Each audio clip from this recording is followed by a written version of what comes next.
Well, hello there, and welcome back to my shed again. A few weeks back, I turned a broken tap into this scriber, and to be honest, it works surprisingly well.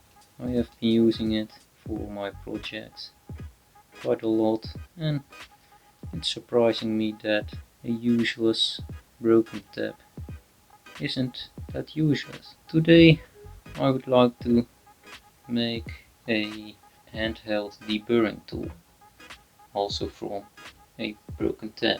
This is the victim for today.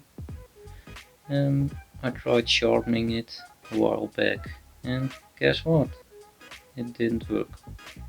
So that's why I will try to turn it into a deburring tool, so I don't have to use my file.